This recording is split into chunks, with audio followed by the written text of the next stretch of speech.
Supposed to be good. Your call. Okay. This might be her walking in.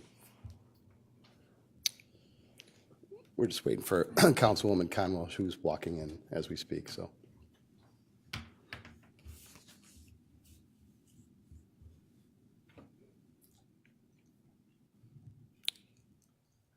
Okay.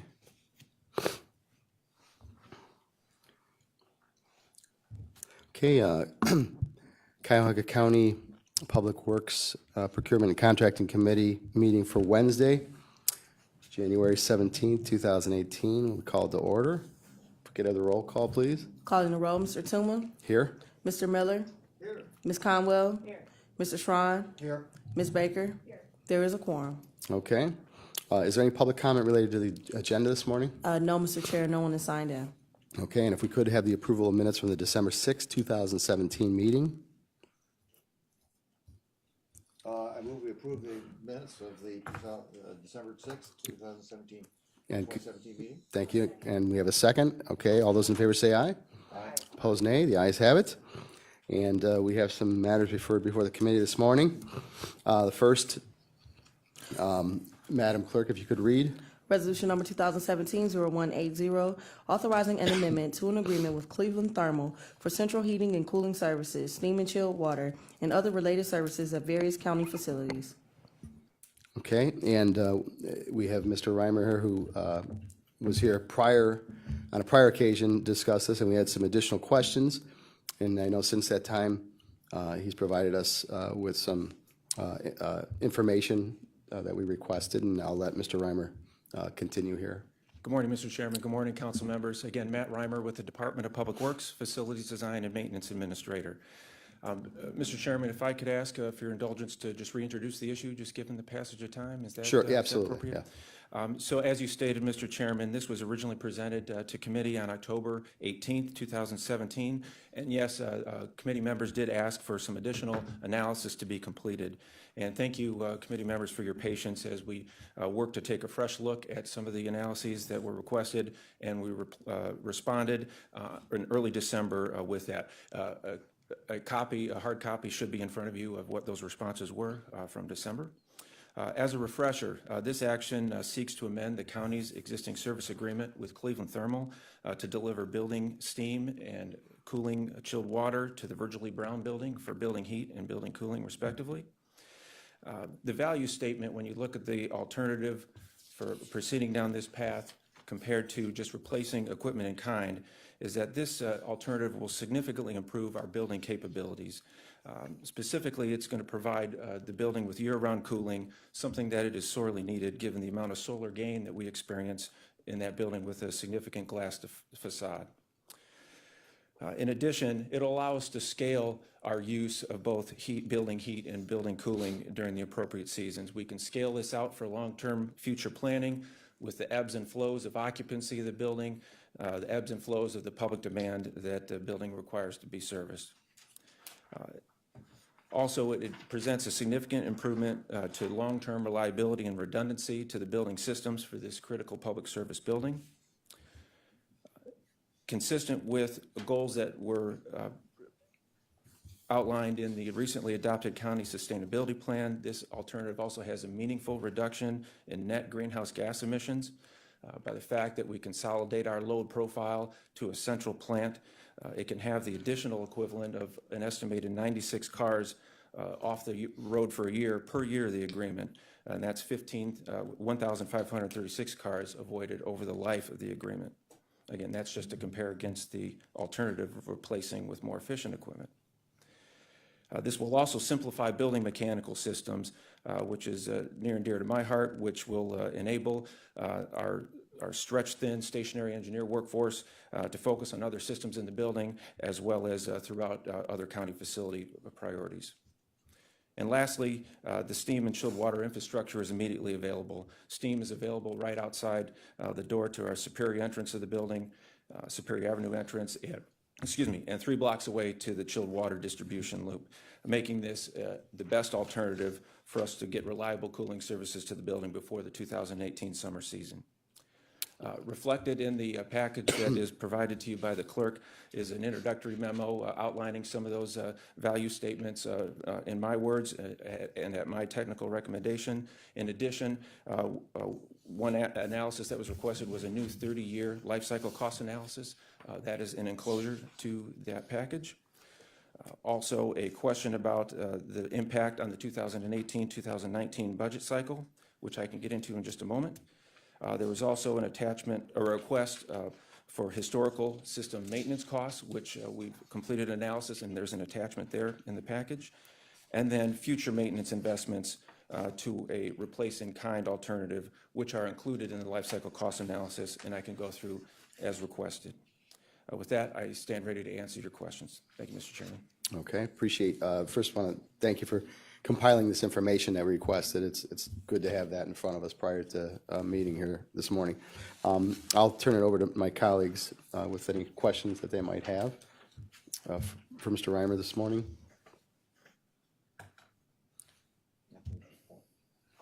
Mr. Miller?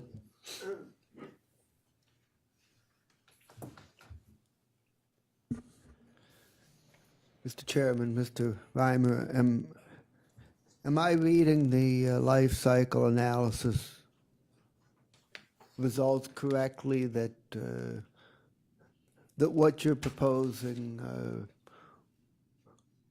will cost more money over the life cycle by something like $400,000 on the steam and $1,300,000 on the water, but that that you feel that the enhanced capabilities and the environmental benefits offset this, and that it's worth the additional life cycle cost. Is that an accurate reading? Mr. Chairman, to Councilman Miller, that is an accurate reading, yes, sir. Specifically, that averages over that 30-year life cycle to an straight annual average of about $57,000 more per year for that additional capability, those environmental benefits that tie back to our county sustainability plan, and our workforce and facilities management enhancements and reliability that we get in the building. Yes, sir. Okay. Okay, thank you. Mr. Shawn? Let me see if I understand. I think we talked about potentially as many as 1,000 cars coming off the road over the life cycle of this project. Is that what you're talking about? I am, yes, Councilman. I'm sorry, but that's a ridiculous comment, to be honest, because we probably aren't even gonna be driving cars in 30 years. Let's be realistic about it. This is, and we're basing this decision on automobile sustainability program.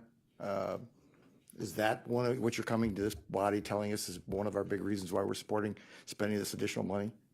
Mr. Chairman, to Councilman Schron, it is an element of the technical recommendation because it does have a benefit of reducing our net emissions, which is a goal of the adopted county sustainability plan. That is the number of the cars is run through an EPA calculator based on what our anticipated utility usage profile will look like post-implementation of this project, and that's just meant to put it in generic terms of what that could represent for the emissions that we're reducing. I could give the emission totals that we're reducing, but that may not have any relative I know. value. Let's just talk about the cost and impact, because to be talking about vehicles 30 years from now is who knows whether they're going to be driving electric vehicles. Who knows? A good friend of mine who's in the automobile business says within less than 5 years, he will be having an option even to buy a car with a steering wheel. And he's in the automobile business. So the world is going to change dramatically. It just seems to me to be, let's not use that as a rationale before this body. Oh, I see we have somebody that's going to speak on automobile, I believe. Okay, if you could state your name for the record, please. Mike Foley, Director of Sustainability. I think that Mr. Reimer was just giving an example. So basically, there's a net reduction in emissions that comes from moving over to Cleveland Thermal and using this facility. I think the car example was just a way to put it into terms that are kind of understood, on a kind of regular basis. But there is a net reduction. The county passed a sustainability plan. in September. One of the goals of the sustainability plan was reduce emissions, being seen as a leader in the community about reducing emissions. This does that. This helps reduce our carbon footprint. I think Matt was just trying to use vehicles as a way to, kind of visualize it. But certainly you have to acknowledge that this is a minimalist reduction when we're talking about 1,000 cars over a 30-year period of time, even to use the analogy of the amount of emissions that we're talking about here. So if this is the basis for spending more taxpayer money on a project, it is really hard for me to buy into that is the rationale to spend more taxpayer money on this project this way.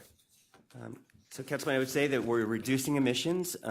That is one of the goals that the county has, that you voted on and this council voted on to support, to reduce emissions coming out of our county buildings. Whether you think that's enough to spend the extra dollars or not, I think that there's other benefits that we get out of this as well. There's less maintenance costs. Matt has to worry a lot less about just kind of the day-to-day operations of running a boiler or running a chilling system at the facility. And the other thing this does is that it allows an expansion of Cleveland thermal lines, which then can be used to expand to further buildings in the area. So one of the things they're talking to Bone Tower, CMHA property. So if we extend this line, this puts 2,000 feet of infrastructure that's expanding into our facilities, that then they can then go off and expand their business into Bone Tower and reduce their costs over time. So reduce their carbon emissions. So I think, look, whether you're going to vote on this the way you're going to vote on this, but in terms of what the cost-benefit analysis is, but I think that we have got a county policy to actually ask us to reduce emissions. This helps do that. I think that the costs outweigh the benefits outweigh the costs in terms of our being able to be seen as a leader and reducing our emissions and help with the facilities that exist there without having to have the headaches of having a boiler and an air conditioner there. I did vote for that, but it was on the basis that you were going to be doing a lot to go after the sewer department with the environmental, as you know, that was And we're working on that as well, Councilman. Well, please don't Trying to do a lot of things. Yeah, well, I'm not, wasn't a big fan of the whole thing, but I was a fan of environmentally going after the sewer lines. Thank you. Thank you. Ms. Conwell? Through the chair to Mr. Reimer, do you think any of the costs could go down over the years? Mr. Chairman, to Councilwoman Conwell, yes, with any life cycle cost analysis, you're basing it on assumptions. And our primary basis of this analysis, I directed that it be done on a conservative approach. So depending on weather and all those factors that we're assuming out into the future, I think this is conservative in nature because we want to make sure that we overperform on this. If this is adopted moving forward, then underperform. So there's that potential, Councilwoman, but because I think we've taken a conservative approach. I'm sorry. Okay, Mr. Miller and then Mr. Schwan. I'm planning to vote for this, but I want to make it clear that it's on the basis of a package of three different kinds of benefits. There's the environmental benefits, and then there's the benefit of freeing up maintenance capabilities. I think those are scarce resources that are very valuable, and I think that's a benefit worth considering. And third is the increase in operational capability. You're going to be able to do some things in terms of controlling how the system works more effectively than under the current system. So on the basis of that combination, I think the value is sufficient. Thank you. Hey, thank you for your comments, Mr. Miller. Mr. Schwan? Yes, thank you, Mr. Chairman. When facilities and utilities are expanded and extended through off property lines and the next door neighbor gets the benefit of that extension, and the one who picked up the cost of that sometimes recaptures part of what their infrastructure cost was running it. We just heard an example being brought up by Mr. Foley that there's going to be benefits to our neighbors potentially. Is there a recapture of any of these costs that we're going to be absorbing if our neighbor does utilize the benefits of what we've done to extend these lines? Mr. Chairman, to Councilman Tron, I'm not certain I can answer that question. I'm familiar with, I understand your question. I can't plan for that event, so we approach this as planning for, as us being the end customer for this to work out. We didn't hedge on any other reductions that could potentially come available with our negotiating power with then the utility through our services agreement, through any other dynamics that we have in the future. If you went back, question. I'm I sorry. can't answer it. I'm sorry, I Councilman. didn't mean to cut you off. If we went back to the service provider and said, if because we have absorbed these costs of capital costs, and you are able to provide additional services to additional facilities as a result of our taking on the cost, and you, the vendor, are saving these costs and then potentially going to have an expansion of your service because we took on these costs, those cost savings should be theoretically passed on. Is this the time to negotiate back with them to say if an expansion of service were to be taking place, that we would recover some of our cost of doing this? Is now the time to do that before you sign this agreement? Mr. Chairman, to Councilman Tron, a fair point. I'd have to go back through council and then to the vendor. Okay, thank you. I hope we will then hold this until you get that answer back to us.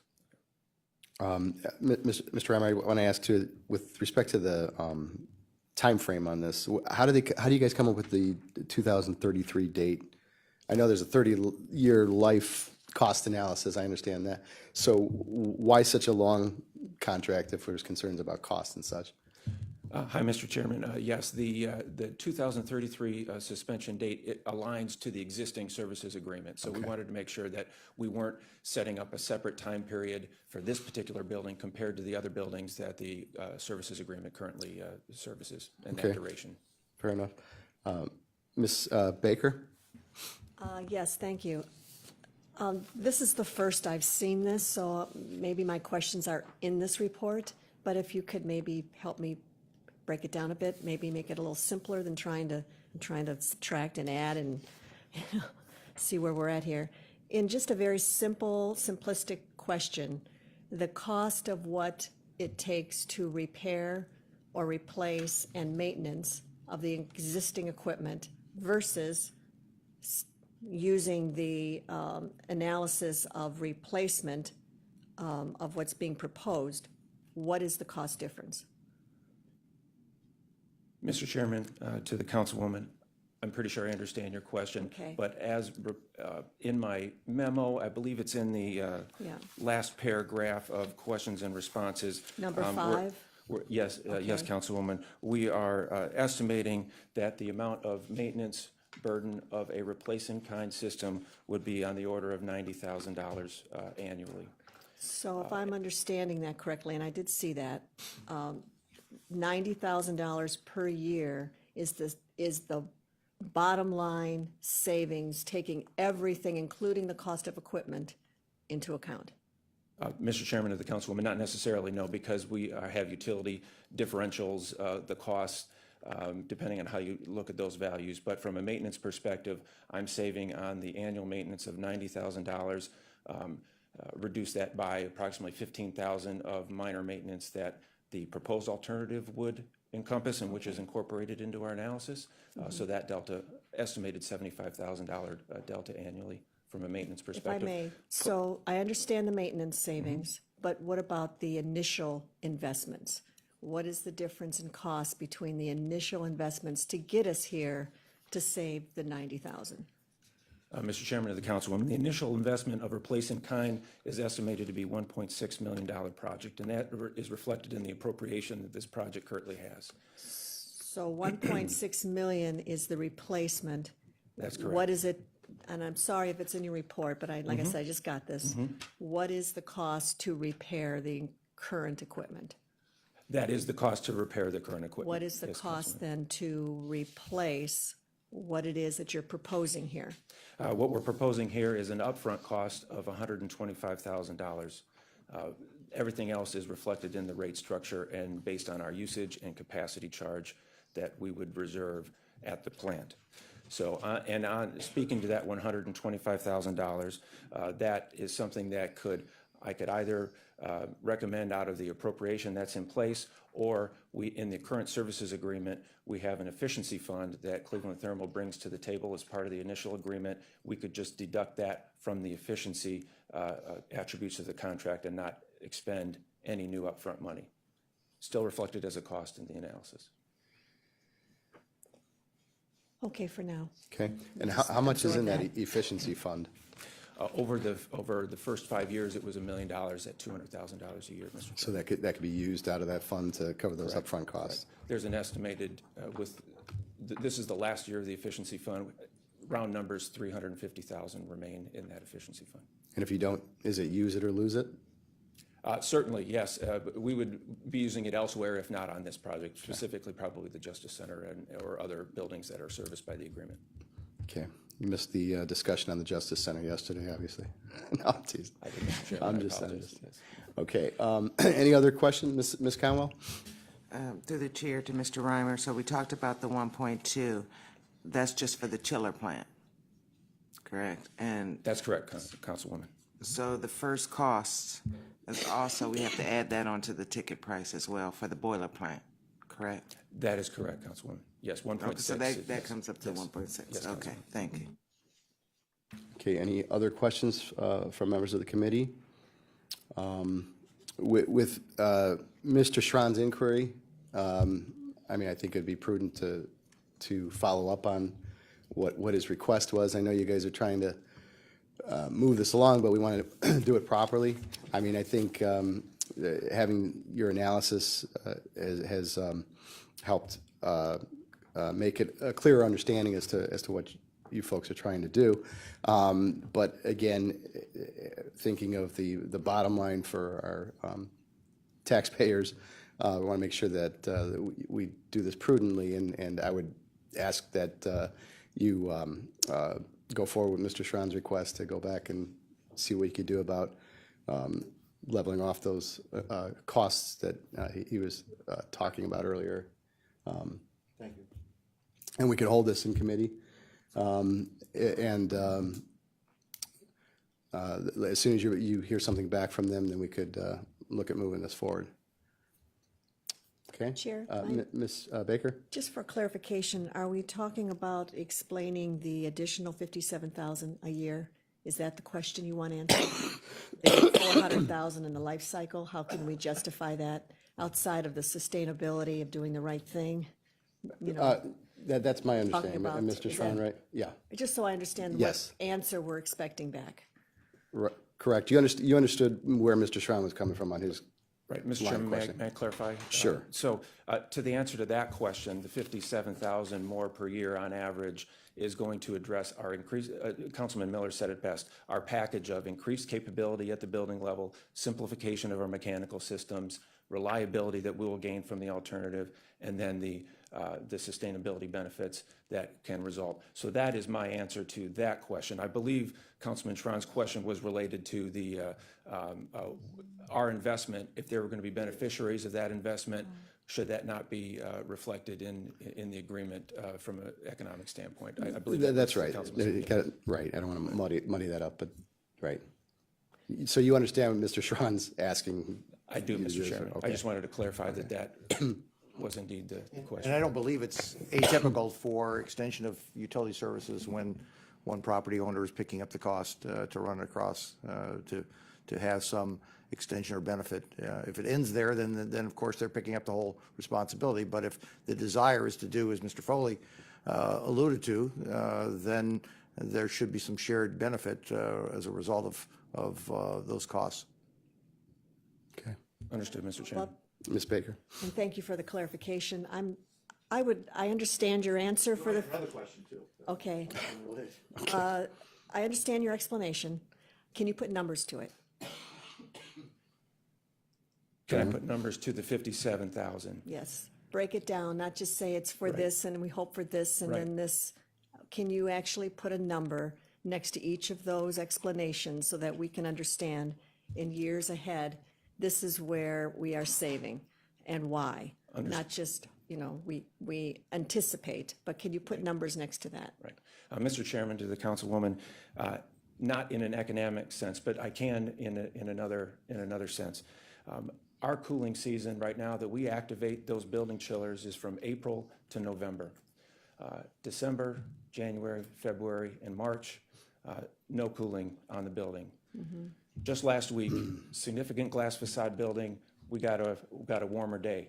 That really put a lot of stress just on still a winter January day, bright sun and a little bit warmer in the 50s, put stress on what is a very dynamic public services building. So you've got an uncomfortable building trying to meet services, and I can have that with this alternative available to me for any of those days all year long.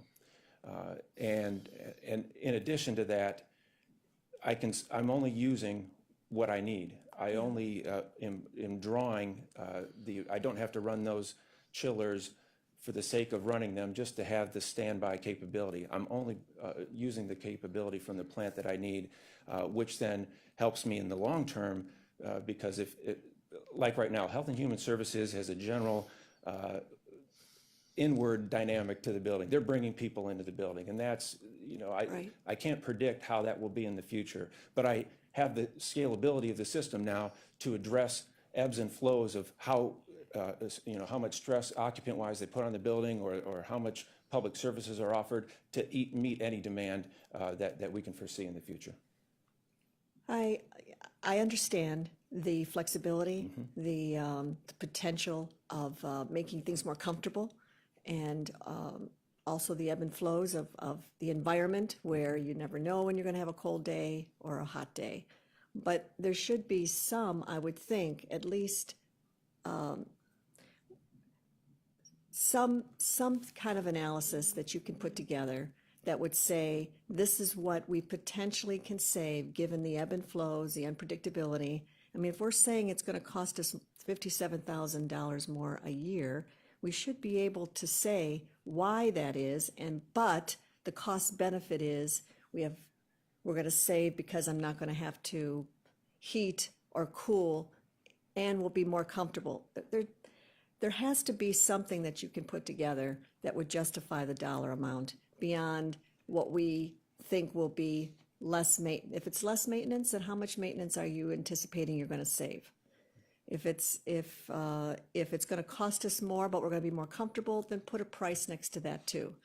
I just think that it's important for $400,000 more of what it's going to cost us that we can justify that beyond what we think will be easier to maintain, will be more comfortable environment.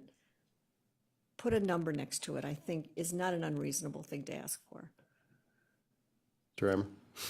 Mr. Chairman, to the councilwoman, we'll do our best, councilwoman. Okay, appreciate that. Mr. Schron, you had something else? No? Okay. Anyone else on the committee? Okay, and so now that we understand where we're coming from, and you'll get some numbers specific to Ms. Baker's request as well, we'll hold this in committee and let us know when you're ready to move forward on this, and we'll start from there. Okay? Thank you, Mr. Chairman. I'm sorry, Ms. Conwell has something to add? Yeah, I just want to make a comment. Director Foley stated that we voted on the sustainability, but I think the majority of us voted on, well, at least I can only speak for myself. I voted on the sustainability to also have some cost reductions, not to necessarily, if we're moving in that direction, but also to save the taxpayer dollars. So even though I may have voted on sustainability, we want several factors. And I like the way Councilman Miller broke it down and the reasoning of why he's going to vote for it. So it has to be more than just, saving emissions and things of that. We also got to see basically some savings in cost. Okay, appreciate it. That comment. And if we were to take a vote today, I think you'd find that that's 3 out of 5. So let's be really cautious of how we use that language of that sustainability plan. Okay, all right, thank you for your comments, and we'll see you back here in a few weeks when you're ready to move forward, okay? Thank you, Mr. Appreciate that. Chairman. Appreciate your time. Thank you, Council. Okay, with that, we'll move on to the next resolution, Madam Clerk. Resolution number 2017-0241, declaring that public convenience and welfare requires resurfacing of Wallings Road from Broadview Road to the Broadview Heights East Corporation Line in the city of Broadview Heights. Total estimated project cost $2,060,000. Okay, thank you. If you could state your name for the Nicole record. English from Public Works. So we're presenting the first step, which is welfare and convenience for Wallings Road. This is one of the projects that NOACA identified through their TAM program last year. It appeared on the tip late this summer, and we're just catching up getting welfare and convenience started. We actually had started working on the plans with our general engineering services, so it will be ready for the current fiscal year, because NOACA, although they waited till the summer to put it in, they put it in for the fiscal year that we're currently in, so we needed to get going. It's $2 million estimated. It's 80% federal, 10% us, 10% Broadview Heights. Okay. 80% federal, 10% county, 10% Broadview Heights. Correct. And how is Broadview Heights collecting that fee? Is that through an assessment or? No, not an assessment. They'll use their road program to Okay. fund the 10% All of right. that. Any questions? Ms. Conway? Through the chair to Nicole, if you could just break down what is our 10% cost? It would be around 200,000. Gotcha. Okay. And right now, this was the project estimate that NOACA put in the tip, but our engineer's estimate is actually coming down, so we think that once we bid this job, it will be a little less anyhow. Okay. And Broadview Heights, they have no issues with their 200,000? No, they were happy to get the project done. Okay. And is this Councilman Schron's district? It is. Okay. I'm just playing. I'm just playing. I was gonna support this one. I was gonna say, there's no, No, I was gonna move it second, I can do both sides of the, Okay. put my name on it, or- no emissions issues with this? No. Okay, if there's no further objection, get a motion, I'll move, do we approve this? okay? And could we get second reading approval if Okay, so possible? this- Just, I'll change my motion. sorry. Okay. I move that we approve this for second reading. Okay. Okay, so we have a motion for second reading suspension and a second, and we have a second. All those in favor say aye. Aye. Opposed, nay. Thank you. Ayes have it. Madam Clerk, if you could read the next resolution. Resolution number 2018-0008, authorizing a revenue-generating utility agreement with City of East Cleveland for maintenance and repair of storm sewers, sanitary sewers, and water lines located in County Sewer District Number 24. Okay, and if we could have your name for the record? Sure, Mike Chambers, Public Works. Back in 2011, Director Dever and Public Works, we went out to East Cleveland and we entered into an agreement with them for sanitary and storm services. Over the, when we initially went out there, we knew they had some combined sewers, but we didn't know to what extent. So throughout the last couple of years, we've gained a greater understanding. What this utility, or what this agreement basically is doing, is taking the sanitary and storm equation out of it and calling them all sewers. Because what happens with East Cleveland, they have these combined sewers. When our men and women out in the field are doing the work, we're not sure whether it's sanitary or storm, and we're drawing down monies from our storm account and our sanitary account. What ends up happening is we have a deficit in our storm, but we have, a surplus in our sanitary account. So East Cleveland being very unusual, we just want to combine them all and call them all sewers, combine the money, and then that way as we're drawing down, we're not deciding whether it's storm or sanitary, because it's very confusing when you have a combined sewer at times. So this agreement's just changing everything to a utility and calling them all sewers. Okay, Ms. Conwell? Through the chair, is that just for the city of East Cleveland? Yes. That's not for the others? No, just for East Cleveland. Okay.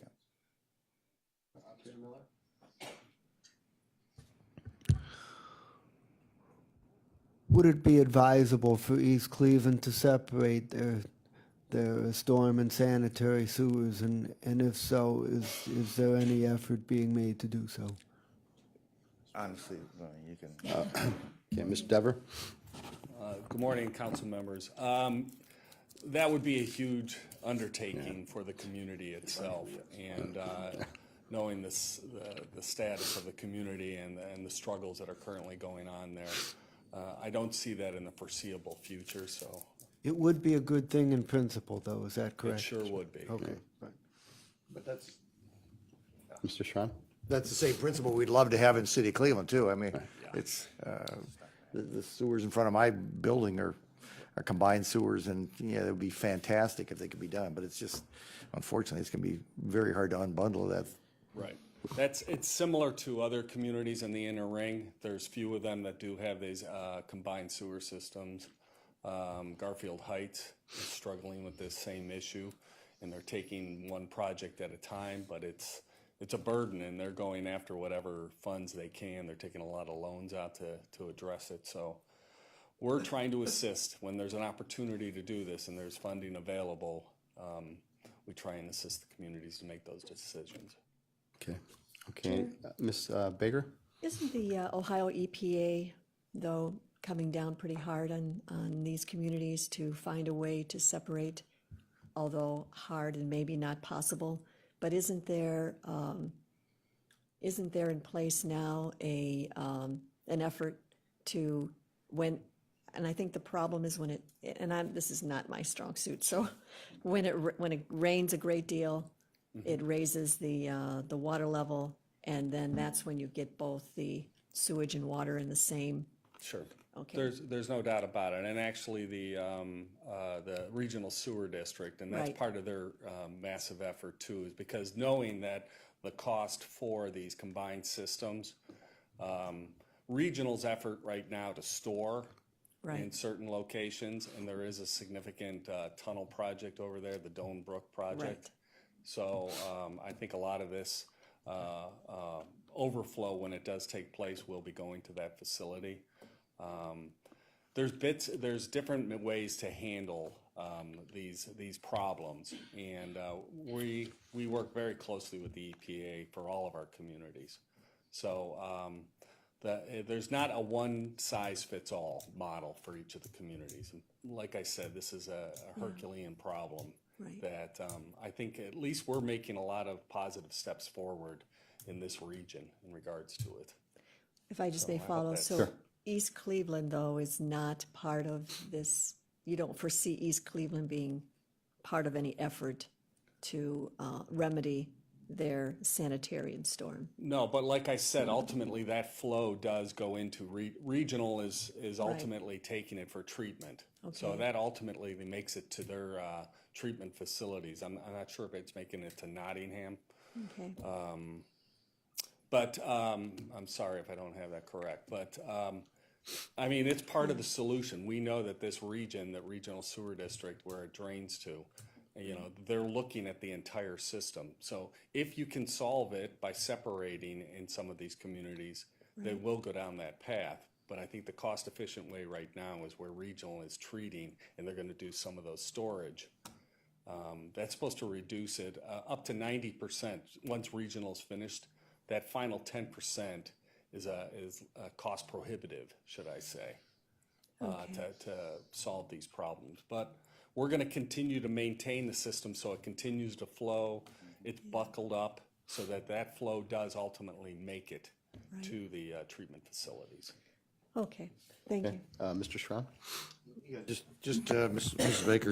Baker's comments, that it's more just a comment than anything else. That's exactly what the Big Dig is for. It's to absorb that, and it was specifically one of the reasons why I voted to support the sustainability plan, because there was a commitment from Mr. Foley that they were going to work with the sewer department not to run everything through the Big Dig concrete hole that's gone under the ground. It was to try to use surface treatment for some of that surface rain, because there's absolutely zero advantage, I believe, to this community other than to stop the overflow, to have, when nature rains on that spot of dirt, it was raining on that spot of dirt a billion years ago, and yet we are not using any of those techniques in this Big Dig. And what it said in that sustainability plan is that we were going to pursue that as a county, to go back to the sewer department, which is pretty independent bunch, to say that is part of the sewer program, part of our sustainability. And I think I heard Mr. Foley say, well, we're trying. Well, that was my reason to vote for that. We're going to stay involved in that discussion as we represent those 40 communities around the county. So, I hope to come back with you with further evidence of those improvements that are taking place in those communities. That would be, and if I may, Chair, But you don't have on your point, you don't have the ability to, under the way this is constructed to suggest that we use surface treatment for the rainwater. I don't believe the sewer district has authority over this until That's somebody true, but- somebody withdraws that authority. True, the sewer district does, that's correct. The sewer district does push some of those funds back to the local communities to use for those type of, and what we do is try and provide consultation on the best use of those dollars. Some of them use that for just street sweeping, Right. you know, to get leaves off the street and keep the catch basins clean. We're engaged in the conversation, and hopefully in the future I'll be able to report something positive in regards to that.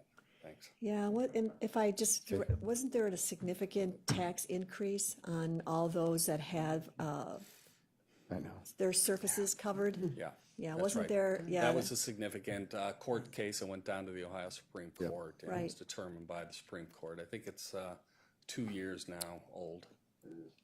Right, okay. Okay. With that then, you're looking for this on second reading suspension? That would be great if we could. Okay, okay. So we have a motion, and could I have a second on that for second reading suspension? All those in favor say aye. Aye. Opposed, nay. The ayes have it. Madam Clerk, if you could read the third resolution, please. Resolution number 2018-0009, authorizing a revenue-generating agreement with Greater Cleveland Regional Transit Authority in the amount not to exceed $1,334,000 for sanitary and storm sewer maintenance and other services at various facilities located in Cuyahoga County for the period 1/1/2018 through 12/31/2024. Okay, explanation on this one, Mr. Sure, Chambers? Mike Chambers, again, Public Works. RTA and working with them has come to us to provide services for them. I treat this no differently than our other agreements we have with our other communities, including Lorraine County. They had some work that they wanted us to do. We took a look at the work that they had. We specialize in the, obviously the storm and sewer work. We do a lot of sweeping. We have sidewalk repair, so we felt that we could, provide that service to them. The estimated 15%, comes into some of the information they provided, from their current contractors required 4-hour minimums. We don't require that. We come out and do the job. The other thing to consider is the cost of, procuring items. Once they come with us, they don't have to go through that anymore. And obviously, once again, that's our expertise. So the estimated 15% is really on RTA to kind of monitor. I'm treating this as an agreement between us and them, and we will charge them our current hourly rates that we charge everybody else. And it's for the 6-year period. Okay. Questions from my colleagues? Yes. I'm sorry, Mr. Miller?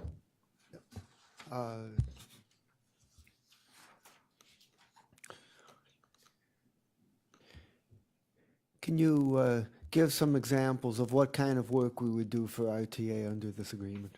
Yeah, no problem. Part of it is they want maybe their lots swept. They also have storm and sanitary sewers that they hire a contractor to do right now, that's the work that we do with our sanitary operation. Our road and bridge side of the office does, sidewalk and curb repair all the time. They go back and they work side by side with our sanitary unit when they tear up a driveway or a street to repair. We're already doing that work. So those are the main areas that we can help them with. Obviously, if they want any kind of engineering work, we have a whole bunch of engineers. And once again, we do have an hourly rate schedule that we share with all of our communities. And depending upon the services, we feel that we can be a good partner with them. And you mentioned something about 15%. What does that relate to? Yeah, within the agreement, it's one of the whereases, we estimated approximately 15% savings. RTA, I think they have their own reasons for this agreement as well. They're looking to eventually save $200,000 over the period of time. That's where this 15% came into play. If you take 15% times the $1.3 million, you come up with just a little over $200,000. I'm hoping we save them a lot more, but also not at our expense. We're going to be charging them our rates. So. Okay, thank you. All right, thank you. Any other questions or comments? Mr. Schron? Just to follow, are they doing this, some of it on their own too? So they have internal costs that they've calculated, or are these all outside costs that they're sending to third parties? My understanding, this was all outside costs. Okay, so they know exactly what they're paying, and so it should be, if our number's better, hey, great. And Is it not to exceed number then? It's a not to exceed. So they know they've got it capped, and if they were paying, I would go the other way, they were probably spending, in their minds, they don't have to open their books to us, but probably 1.5 to 1.6 million dollars is what And I there's a assume cost that of, they're there's a just gonna cost of show. procurement and everything else. It's all those soft costs. Every time you go out to those contracts, monitoring them, I mean, you save right there. Plus, they were getting 4-hour minimum show-ups. We don't have that. So there was immediate savings right there. Sounds like a win-win. All right, good. Okay, with that, are you looking for this on second reading suspension as well then? Sure, we can start earlier then. Yeah, so move. Okay, and the Second. second, we have a motion and a second for second reading suspension. All those in favor say aye. Aye. Opposed, nay. Ayes have it. Thank you, Mr. Chambers. Thank you. Madam Clerk, is there any other miscellaneous, is there any other miscellaneous business for the committee? Okay, seeing none, Madam Clerk, is there any public comment this No, this Mr. morning? Chair, no one is signed yet. Okay. With that, Public Works will adjourn. Thank you. One down.